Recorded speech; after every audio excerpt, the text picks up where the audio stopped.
Bonjour Alain Mélier et bienvenue. Bonjour Claire. Alors, vous êtes délégué général de la Fédération des ascenseurs. La mobilité verticale, c'est vrai que ce n'est pas un sujet qui est mis généralement en avant. Mais pour moi, c'était essentiel vraiment de l'apporter ici, sur ce plateau, sur A News Workwell, pour nos téléspectateurs qui sont très souvent des directeurs environnement de travail et des directeurs immobiliers. Avec 100 millions de trajets en ascenseur chaque jour en France, c'est pas rien. Cette mobilité est au cœur du fonctionnement des bâtiments tertiaires et résidentiels. Accessibilité, sécurité, continuité de service, performance énergétique, l'ascenseur, c'est désormais un enjeu clé pour les directeurs immobiliers, comme je le disais, et les responsables de l'environnement de travail. Alors, comment résumer finalement le rôle actuel de votre fédération et quelle place finalement elle tient dans le secteur ? Alors, le rôle de la fédération, par essence, c'est un rôle de représentation de la profession. Et aujourd'hui, la fédération représente 90% de l'activité économique de la profession. On a donc les acteurs majeurs qui font de la construction, installation, conception d'ascenseurs et construction d'installation, qui font aussi de la maintenance. On a beaucoup de PME qui font de la maintenance. Donc, c'est un parc qui bouge de prestataire en prestataire. Le parc on peut changer pour un directeur immobilier de prestataire quand il le souhaite. Et puis, on a aussi tout un rôle d'appréhension des défis environnementaux, sociétaux qui sont devant nous, pour les partager, entre autres avec les propriétaires, donc aussi les directeurs immobiliers, les directeurs environnement de travail, parce que c'est des sujets qu'il faut regarder au long cours. Tout à fait. Alors, comme je le disais en intro, 100 millions de trajets par jour en France. L'ascenseur, c'est en réalité le premier moyen de transport du pays. Comment cette réalité transforme-t-elle la manière dont les directeurs immobiliers doivent penser leur bâtiment ?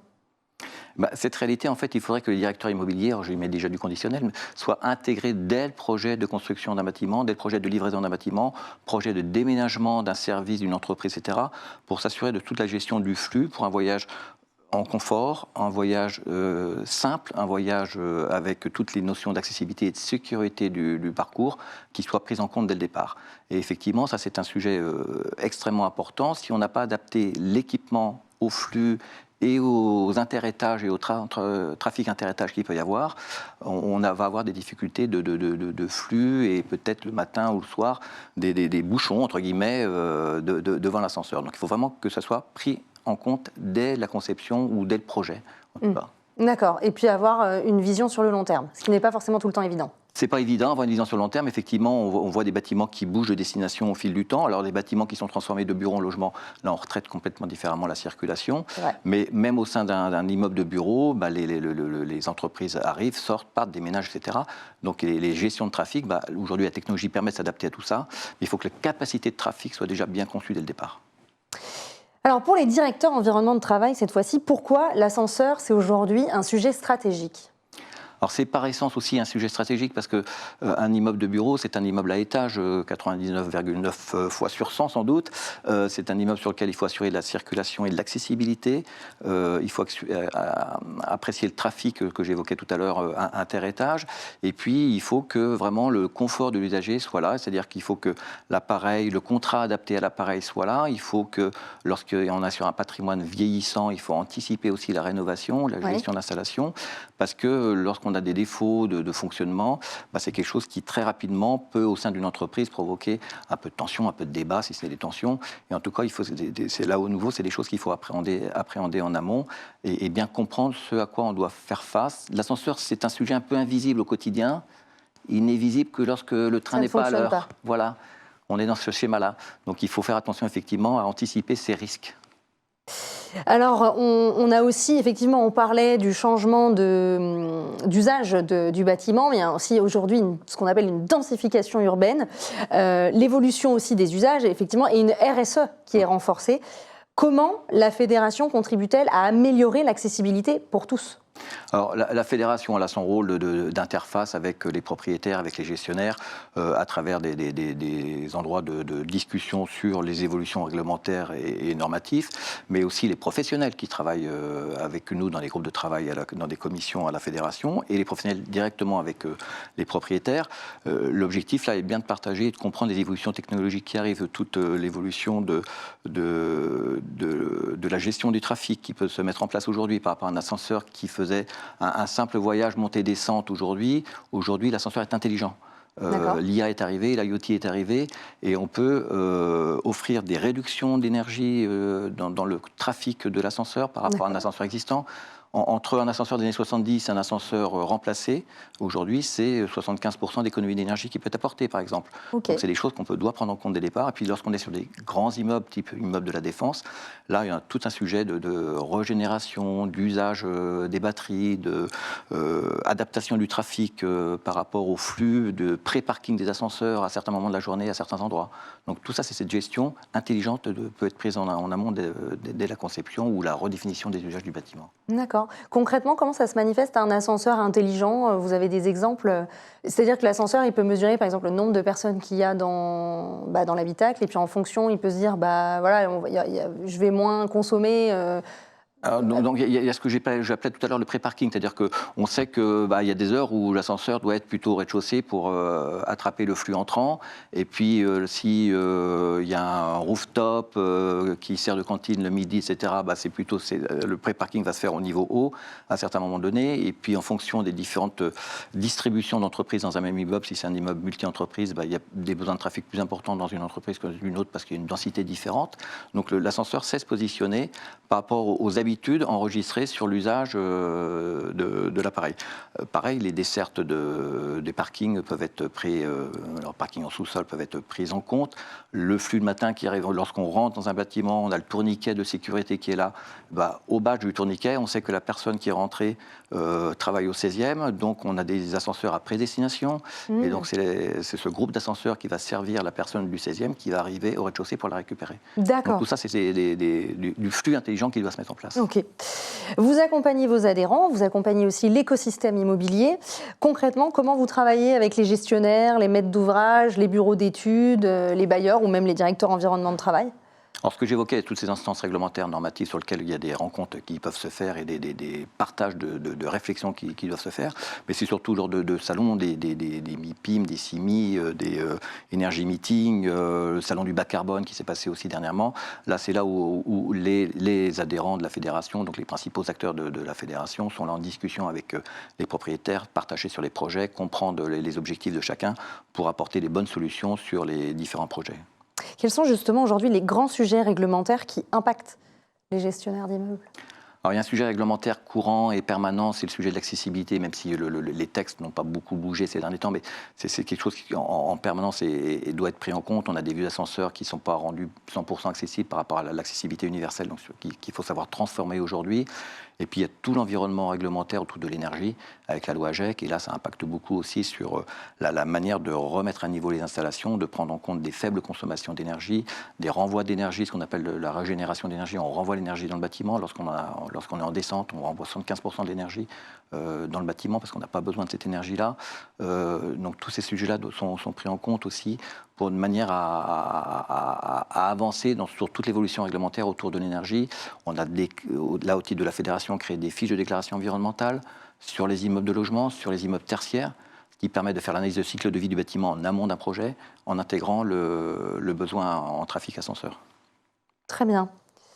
Quels sont aujourd'hui les grands messages de sensibilisation qu'il faudrait porter auprès des utilisateurs, mais aussi du coup des collaborateurs, pour renforcer justement la sécurité et le bon usage des ascenseurs? Alors le bon usage, globalement en tertiaire dans les immeubles du bureau, ça va nettement mieux qu'en logement, ça va nettement mieux que dans certains quartiers, ou des ascenseurs qui desservent les parkings par exemple. Alors là c'est un usage qui est quand même assez triste, on va dire ça comme ça, on va dire ça sobrement. On ne rentrera pas dans les détails. Mais dans un immeuble de bureau, de toute façon un ascenseur c'est un bien électromécanique mise en libre service. Donc ça, c'est quelque chose qu'il faut avoir conscience. C'est-à-dire qu'à un moment donné, si on met le pied dans la porte pour éviter qu'elle se ferme, on ne va pas aider à l'installation, on ne va pas aider à sa durabilité. Les chariots en entreprise, on voit ça souvent, des chariots pour distribuer dans les étages et ça cogne dans les portes. C'est pas bon non plus pour l'usage et le fonctionnement de l'ascenseur. Et puis après, on est sur 1 ou 2, 3 étages. Est-ce qu'il vaut mieux faire des petites discussions dans l'escalier pour remonter dans son bureau ou dans l'ascenseur? C'est aussi une bonne gestion du trafic lorsqu'on n'est pas sur des immeubles de forte densité avec des forts trafics et des gros équipements. C'est peut-être pas mal de faire les 2-3 étages à pied, et c'est moi qui vous le dis quand même, et puis de laisser l'ascenseur pour la personne, pour surtout laisser l'ascenseur pour la personne qui en a besoin, pour la personne qui est en chaise, pour la personne qui a une déambulation qui est difficile, laissons l'ascenseur prioritairement pour les personnes qui en ont vraiment besoin. Et puis c'est bon de faire du sport aussi, voilà. 620 000 ascenseurs consomment l'équivalent d'une ville comme Strasbourg. J'ai été étonnée de lire ça. Comment le secteur travaille-t-il pour justement réduire l'empreinte énergétique? On en a discuté un petit peu, je ne sais pas si on peut aller dans le détail, avant qu'on ait tout. Alors, il y a plusieurs solutions, il y a plusieurs sujets. Il y a l'empreinte foncière, déjà. Aujourd'hui, on a des capacités de trafic pour une même empreinte foncière. On va être en opportunité. Je vais prendre l'exemple de la Tour First il y a quelques années, il y a une dizaine d'années, où on a augmenté de 10 étages la tour, de 50% de la population de l'immeuble, et on est resté sur la même empreinte foncière. Donc on n'a pas besoin d'avoir des empreintes foncières qui s'agrandissent au fil du temps parce qu'on a optimisé le trafic par rapport aux installations qui sont en place. On a aussi le sujet de la prédestination, de l'usage, que j'évoquais tout à l'heure, les notions de parking. Donc là, on va optimiser le trafic, on va nettement moins consommer que ce qu'on consommait auparavant.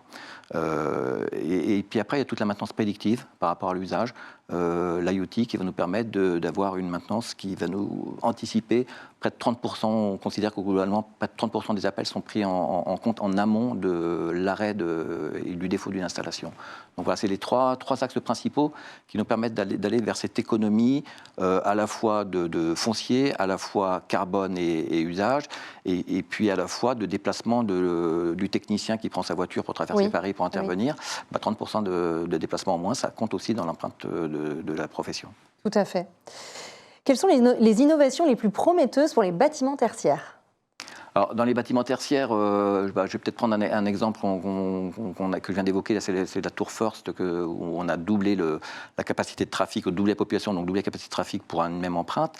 C'est vraiment ces ascenseurs qui sont dans ces tours de type quartier de la Défense ou hors de France, Francfort, ou les grosses concentrations urbaines. Et d'immeubles de bureaux. On va beaucoup jouer sur l'économie d'énergie, ce pré-stockage d'énergie aussi. On peut ramener l'énergie sur des... Il y a un immeuble à la Défense où ce sont des anciennes batteries de véhicules électriques qui sont usagées, qui sont plus utilisables par le monde automobile, qui ont été récupérées dans le cadre de la promotion immobilière et dans lequel nous on va ramener de l'énergie qui après permet à l'immeuble de s'effacer lorsqu'il y a des pointes. Donc on a par exemple ce type de technologie-là qui se met en place. Et puis plus simplement sur des petits immeubles, alors là c'était d'habitation, mais on peut imaginer aussi dans le bureau, une alimentation sur le toit, terrasse, on met des panneaux solaires et l'alimentation se fait en solaire. Et là on est sur un avantage aussi énergie carbone qui est extraordinaire. Très bien, vous avez d'ailleurs mis en place les trophées de l'ascenseur. Et donc cette année, en 2025, vous l'avez décerné à qui dans le tertiaire ? Alors, il y a eu, c'est la 10e année, c'est le 10e exercice des trophées. Exercice, c'est pas le bon terme, mais c'était le 10e anniversaire des trophées. Et on a plusieurs catégories. Et pour le tertiaire, c'est une immeuble première REM, si je dis pas de bêtises, sur le nom, qui a gagné avec son prestataire qui était Otis et sur un immeuble, une tour existante. Il y a eu l'implantation d'ascenseurs double pont, c'est-à-dire qu'une même gaine va supporter 2 ascenseurs l'un sur l'autre. Donc là aussi, sur ces 6 noyaux d'ascenseurs, on a doublé le trafic. Et puis après, il y a toute la gestion intelligente de l'ensemble de l'immeuble, des groupes d'ascenseurs et de l'ensemble des ascenseurs au sein de l'immeuble. Il y a eu le maintien des équipements d'origine comme les guides. C'est là où circulent les ascenseurs le long du bâtiment qui ont été conservés. Donc ça, c'est aussi une réduction de l'empreinte carbone extrêmement importante parce qu'auparavant, lorsqu'on faisait une rénovation complète, on déposait tout et on reconstruisait tout. Là, on a gardé une partie des équipements. Donc voilà, c'est ce type de projets-là qui sont très pertinents, très efficaces en termes de réduction d'empreinte carbone. Il y a un calcul qui a été fait en termes d'équivalent de tonnes carbone qui a été économisé. Donc c'est ce sujet-là sur les 6 catégories, sur le tertiaire, c'est cet immeuble-là qui a gagné. D'accord, très bien, bravo. Alors, concernant les perspectives de demain, quelles sont selon vous les priorités pour les directeurs immobiliers, les directeurs environnement de travail qui nous regardent ? Quelles sont les priorités à mettre en place en matière de mobilité verticale ? Alors, en matière de mobilité verticale, la première des choses, c'est effectivement toujours cette notion de flux, de facilité de service et d'usage permanent. C'est-à-dire qu'on peut avoir conçu le bâtiment, à un moment, il faut s'assurer que sur la longueur, on a les bonnes solutions. Donc, toute la partie de la maintenance prédictive dans un immeuble de bureau va être de plus en plus prégnante. Ça, c'est des évolutions qui sont certaines. Et puis, toujours travail sur l'empreinte carbone de la profession. On a un groupe de travail dédié à la décarbonation par la rénovation. Parce qu'on sait que les vieux ascenseurs en France, 25% du parc a plus de 40 ans. Donc c'est un ascenseur très vieux, logement et tertiaire, même si dans le tertiaire il y a des capacités patrimoniales et de gestion qui font qu'on va remplacer plus vite un appareil, on a quand même dans des petits immeubles de bureaux des très vieux appareils, Dans l'Haussmannien, on a des bureaux et des appareils qui peuvent être aussi très anciens. Donc la décarbonation par la rénovation, c'est aussi une des solutions, un des axes principaux sur lesquels on travaille. Merci beaucoup Alain Mélier. Merci Claire.